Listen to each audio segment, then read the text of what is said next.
Bismillah, alhamdulillah. Salatu wassalamu ala sayyidina Rasulillah Sayyidina Muhammad ibn Abdullah wa ala alihi wa sahbihi wa wala. Allahumma salli ala sayyidina Muhammad miftahi babi rahmatillah adada ma fi ilmillah salatan wa salaman daimaini bi dawamil mulkillah wa ala alihi wa sahbihi adada kulli daratin alfa marrah. Allahumma salli wa sallim asrafa salati wa taslim ala sayyidina wa nabiyina Muhammadin ar-raufur rahim.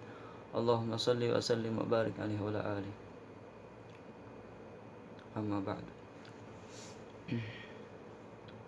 Allah Ta'ala fil kitabihil karim. A'udzu billahi as-sami'il 'alim minasy syaithanir rajim. Bismillahirrahmanirrahim.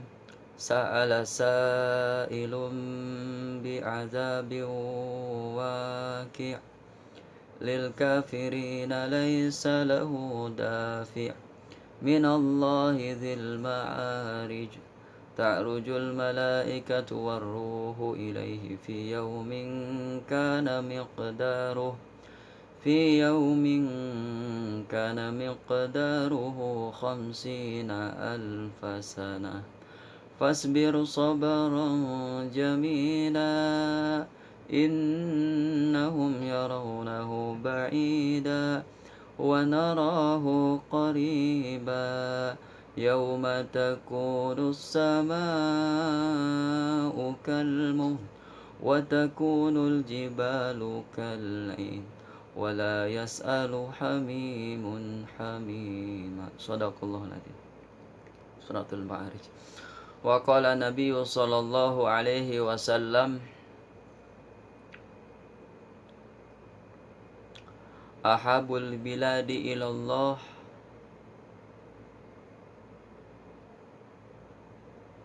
fil ardi masajiduha.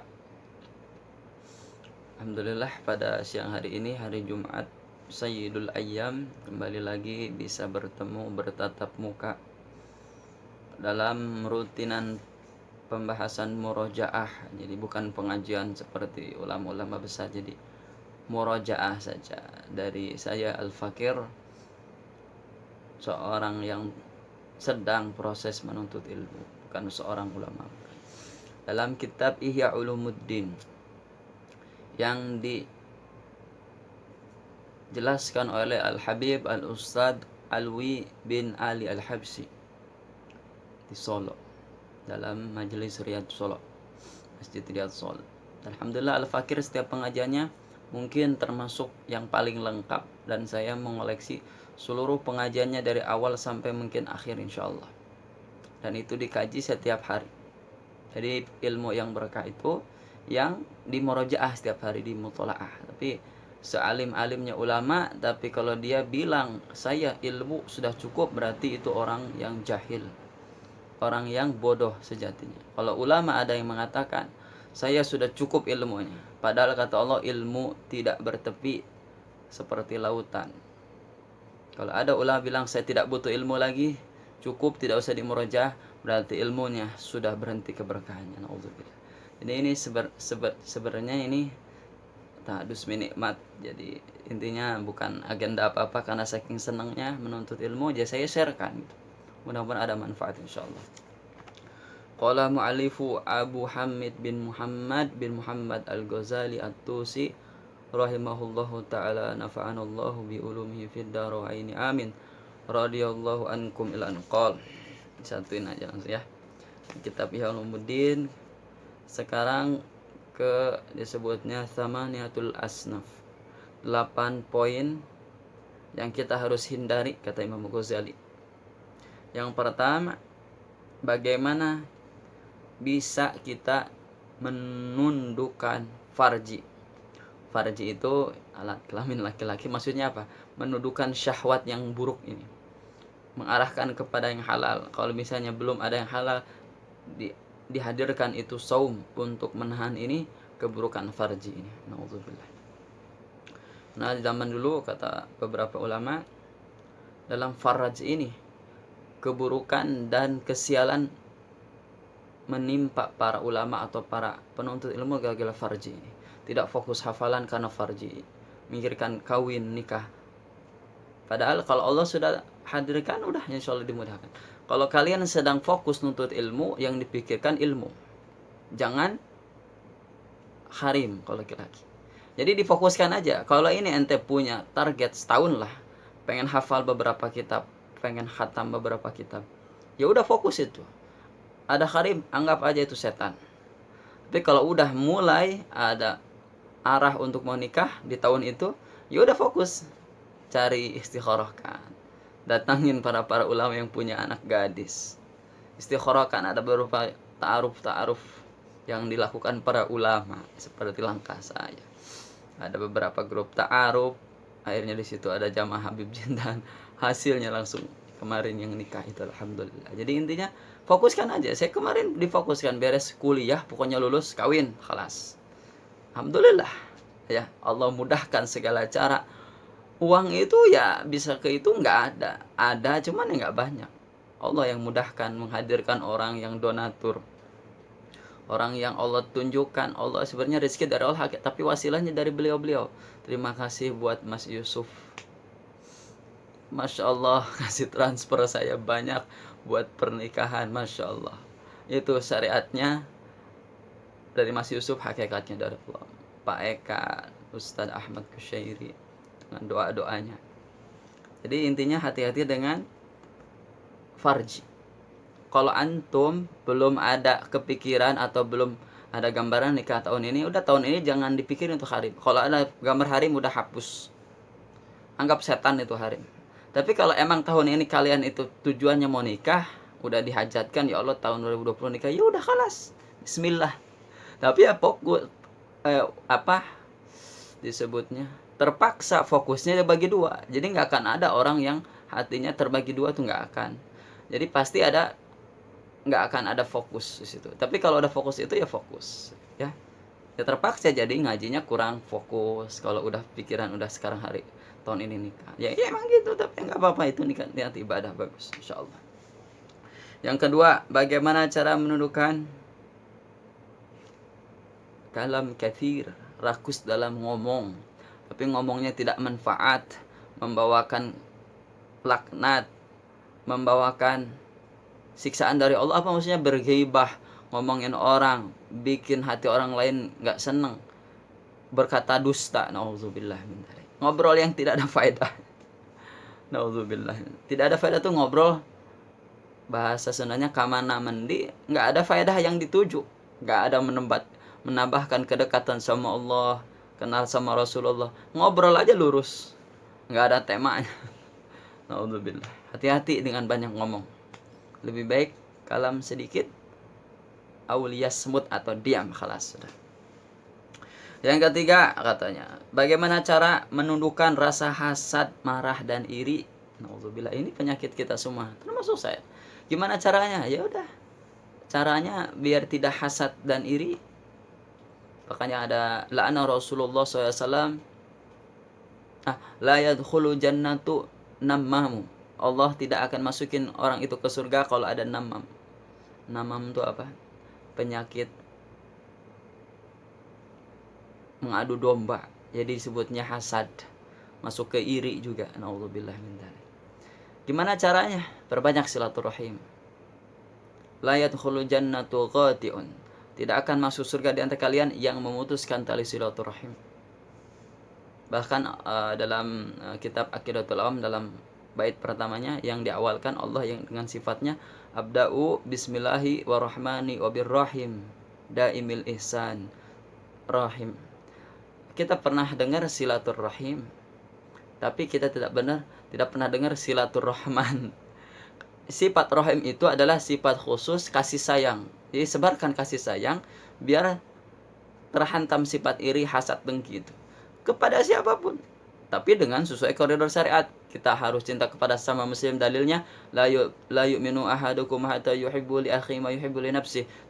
Tidak beriman di antara kalian sebelum kalian mencintai saudaramu sendiri seperti mencintai diri sendiri. Cintain itu orang, tapi itu akhlaknya buruk, cintain. Khalas, sudah enggak apa-apa. Enggak akan merugikan kita sebenarnya. Itu sebenarnya ujian. Kalau itu buruk ke kita, ngomongin kita, ujian, kita sabar. Yasta'inu bis-sabri was-shalah. Gampang enggak? Ya udah. Silaturahim, senyum. Tabassumuka li wajhi akhi shadaqah. Senyum kepada saudaramu sedekah. Gak punya duit senyum aja. Itu benci sama kita senyumin. Masya Allah. Kaif haluk. Taibin kullu tamam. Nah, kalau di sini. Kalau di Indonesia, apa kabar? Gimana sehat? Nah, gimana kerjaan lancar? Gitu. Padahal dia hatinya dengki katanya. Khalas nggak tahu. Bilang, ya Allah mudahkan bolak-balikan hatinya, ya mughalibal qulub sabit qalbi ala dinik. Jadikan dia qalbun salim wa salamatu sudur. Sedekah doain orang. Benar enggak? Susah banget sih hidup. Kenapa yang bikin susah itu diri kita sendiri. Kita tuh diserang dengan setan, dengan hawa nafsu kita juga ada. Apa untuk benci orang, iri sama orang. Nauzubillah. Lanjut, nantinya panjang lagi. Yang keempat adalah bagaimana cara menundukkan bahwa kita jangan hubbud dunia, cinta sama dunia, kata Imam Ghazali. Hubbud dunia, naudzubillah, ini penyakit yang zaman sekarang, termasuk kita semuanya. Gimana caranya nggak hubbud dunia? Gini, kata Imam Ghazali, kita itu tabiat manusia itu emang secara tabiat cinta sama dunia. Cinta, senang sama dunia. Dunia itu kan istri, anak, harta, senang tabiatnya. Tapi gimana itu tidak ada di dalam hati fi qalbi? Gimana caranya? Caranya harus diyakinkan dalam hati, seperti dalam konsep ihsan, anta budallah ka'annaka tarahu fa ilam takun tarahu wa innahu yaraka fa innahu yaraka. Beribadahlah kalian kepada Allah seakan-akan engkau melihat Allah. Seandainya Allah tidak melihat, engkau tidak melihat Allah, Allah melihatmu. Yakinkan itu. Biar apa? Biar tidak apa-apa, tidak riya. Sedekah, pengen dapat pujian orang biar kita disebut ahli sedekah. Salat, pengen dapat pujian orang biar kita jadi ahli salat. Di saf terdepan, auzubillah, nantinya biar kita dianggap orang yang masya Allah mengutamakan. Tapi jangan gitu niatnya. Makanya seakan-akan Allah lihat kita, biar apa? Dapat faedahnya, dapat keutamaan dari Allah, udah gitu aja, khalas. Seperti dalam hadis Nabi Muhammad SAW, bahwasanya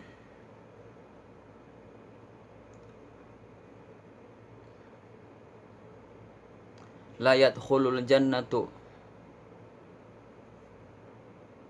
bukan yadkhulul jannatu, maning tahbah nuhbatan falaisa minna, barang siapa yang nuhbatan falaisa minna, yang merugikan orang lain maka bukan termasuk golonganku. Maksudnya apa? Kita itu sebisa mungkin jangan merugikan orang dalam sifat, sikap, dan perbuatan muamalah kita. Mudah-mudahan kita termasuk orang yang dijauhkan daripada hal merugikan orang lain. Nauzubillah min dzalik. Kemudian, dan cinta dunia masih cinta dunia. Gimana caranya itu cinta dunia? Harta itu kita bukan kerja, kita itu bekerja bukan untuk mencari duit, bukan. Bekerja itu hanya sebagai wasilah menjalankan perintah Allah. Ikhtiar kita kerja untuk niatkan untuk memberi nafkah, cari rezeki, karena seandainya rezeki Allah udah atur, berarti kita nggak akan usaha, karena udah rezekinya udah ada tergambar, udah tahu. Allah ambilkan hikmah kenapa rezeki kita tidak diketahui, biar kita berusaha. Jadi ikhtiarnya itu berpahala. Ada hasilnya Allah udah tetapkan, udah. Wabil qadari khairi wa syarrihi min Allah taala. Qada dan qadar Allah, dari mungkin qada takdir rezekinya semua udah tercatat di dalam kitab Lauhil Mahfuz. Ya. Jangan khawatir, tenang saja. Jadi kita pergi kemana, kerja ke sini, bukan niatkan cari duit, bukan. Ini adalah kewajiban saya, usaha. Adapun hasilnya itu Allah yang udah tahu. Ada orang yang usaha di bidang A dapatnya segini, di bidang B dapatnya segini. Ya karena Allah udah atur rezekinya. Adapun keberkahannya itu dari prosesnya itu, dapat pahalanya, langkah kakinya. Yang penting kita gerak. Harokat barokat, bil harokat barokat. Ada di dalam pergerakan itu ada keberkahan. Jangan diam di rumah. Kita jadi sebagai suami udah nggak ada kerjaan, saya udah dipecat. Keluar dari rumah pagi, udah sholat subuh wirid, keluar dari rumah, insya Allah ada nanti inspirasi dapat kerjaan apa, A, B. Sepertinya nggak ada orang itu yang nggak bisa bekerja. Dianya aja yang nggak mau bekerja, dianya aja yang nggak mau dapat duit kecil, jadi dipikirnya duit, duitnya kecil, gajinya dikit. Dipikirnya salah, konsep pikiran akalan itu salah. Yang dicari jatuh keberkahan rezekinya. Hatta aja nggak apa-apa, nggak ada kerjaan, itu ada minta izin ke tukang yang ahli parkir di situ. Saya mau ikut kerja lah. Sementara kerja nanti dikasih kok jobsnya, dikasih rezekinya. Paham nggak? Wasilah aja. Ada sholat, apalagi tukang parkir nggak akan dimarahin bos. Ada azan bos, kalau ada itunya, saya sholat dulu ya, seperti di preman pensiun. Tukang parkir kan nggak akan ada yang melarang kita sholat.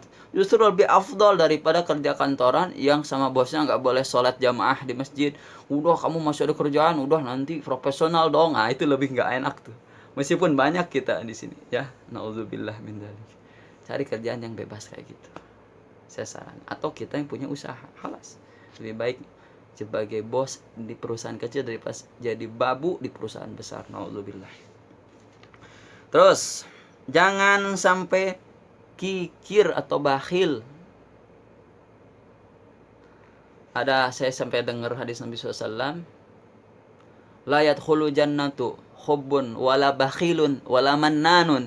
Tidak akan masuk surga di antara kalian hubbun, orang yang merugikan orang lain, menipu. Yang kedua, bakhil, pelit, wala mannanun, dan orang yang mengungkap kebaikan kepada orang. Hati-hati dengan sifat bakhil ya akhi. Punya duit dikit, aduh apa ini buat ini. Kalau ada yang butuh kasih khair, dah segini insyaallah. Gak punya duit nggak apa-apa, yang penting kita dalam keadaan sehat. Besok gimana, nggak ada makanan, puasa, idzan anas shaim.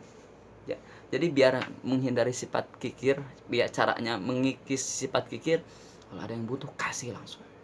Ya Allah, sudah ya Allah, saya seperti ini sebenarnya bukan sifat saya, sebenarnya saya itu berat ngasih uang itu, tapi saya biar menghindarkan sifat kikir dari saya kasih. Itu ada pengemis, wah jangan dipikir, wah ini nipu pengemis, udah jangan mikirin, itu urusan dia sama Allah. Yang penting kita niat kasih, udah kelas. Ada uang 5.000 kasih 1.000, jangan 5.000 semuanya, nanti kita repot nggak bisa beli cendol ya. 5.000 kasih 1.000-nya, kelas. Bismillah ya Allah, jauhkan sifat kikir dari saya. Itu karena emang sejatinya orang itu, sejatinya seluruh manusia sifatnya kikir, paham? Jangan saya dilahirkan adalah sifat dermawan, nggak ada. Dermawan itu dilatih, paham? Dan didikan orang tuanya, mungkin dari pas di kandungannya baca Quran orang tuanya, itu mungkin jadi lebih afdal. Lanjut, yang ketujuh adalah hindari sifat riya. Riya itu kita sholat tapi di hatinya tuh ingin mendapatkan keutamaan dari orang. Ya saya sholat biar saya diagungkan sama orang, biar dipuji, biar kedudukan saya, makomnya, kewaliannya lebih dari dia. Bukan itu. Saya sholat karena kewajiban kepada Allah dan karena Allah, lillahi ta'ala. Inna sholati wa nusuki wa mahyaya wa mamati lillahi rabbil alamin. Meskipun kata Habib Nuh Al-Haddad, Ahmad bin Nuh Al-Haddad, sebenarnya itu kata-kata itu kayak dusta. Emang benar, inna sholati, sesungguhnya sholatku, wa nusuki wa mahyaya wa mati, hidup dan matiku, bahasanya hanya karena Allah. Apa kita sebenarnya berdosa ya, emang benar, tapi itu jadikan doa gitu. Sebenarnya kita juga ragu juga, emang benar karena Allah semuanya, tapi kita jadikan doa motivasi ya akhi. Yang ke-8, cinta kedudukan. Naudzubillah. Dan akhirnya udah kedudukan jadi sombong, takabur. Hindari 8 sifat ini. Tadi saya udah ulangi, silakan di reply aja dari awal. 8 sifat ini harus dihindari. Ini berkah daripada Imam Ghazali yang ngasih biar kita selamat dunia dan akhirat. Qalbun salim wa salamatu sudur. Karena kata Allah ada 2 sifat hati, ada muhlikat, ada munjiat. Muhlikat itu adalah sifat yang bakal membinasakan kita, dan munjiat itu adalah sifat yang akan menyelamatkan kita. Ini 8 ini tadi adalah sifat biar kita selamat. Hindarin sifat-sifat itu.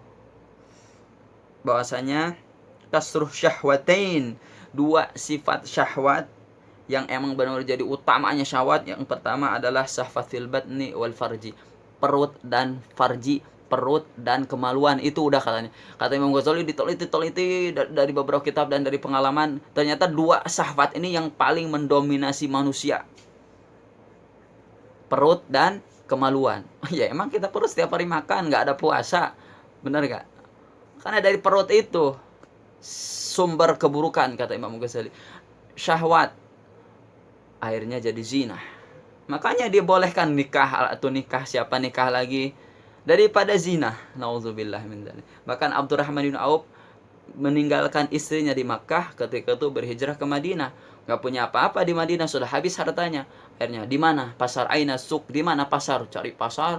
Akhirnya dia dalam 1 hari itu udah dapat keuntungan meskipun sedikit, dikumpulin, akhirnya punya harta, langsung menghadap Rasul dalam keadaan senyum. Ya Abdurrahman, kenapa engkau wajahmu berseri-seri, bahasa gitu. Abdurrahman bilang, ya Rasulullah, saya sesungguhnya setelah menikahi gadis Ansor. Senyum.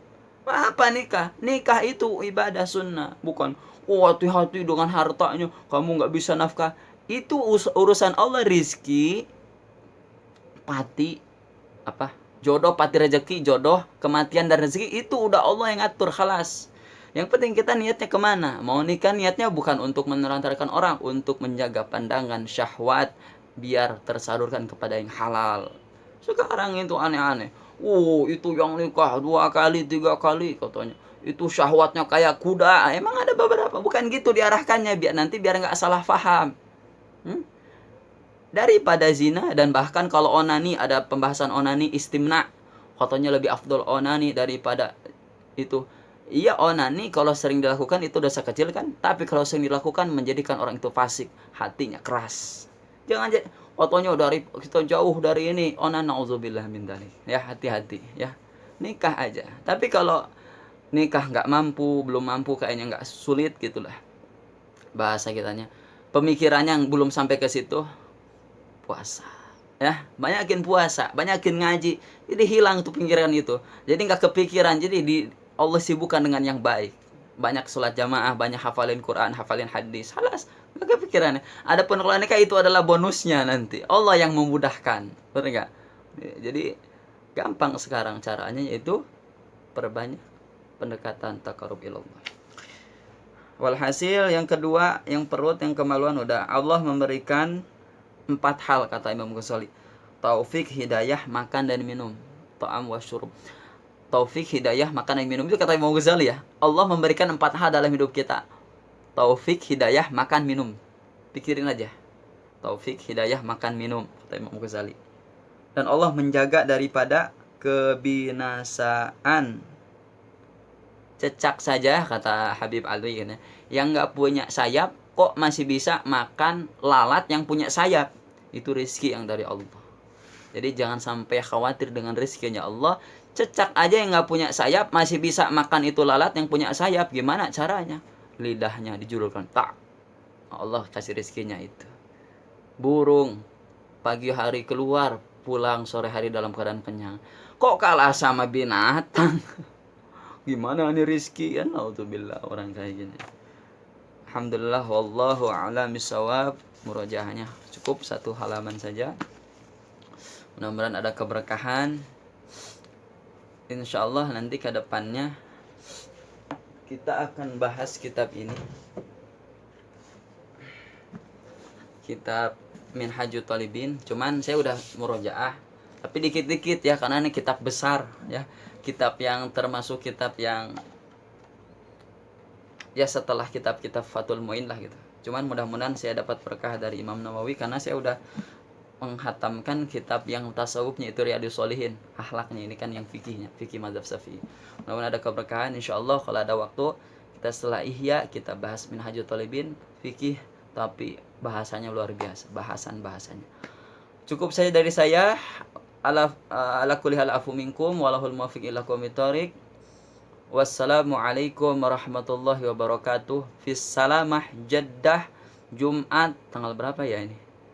16 ya, 16 Juli 2020.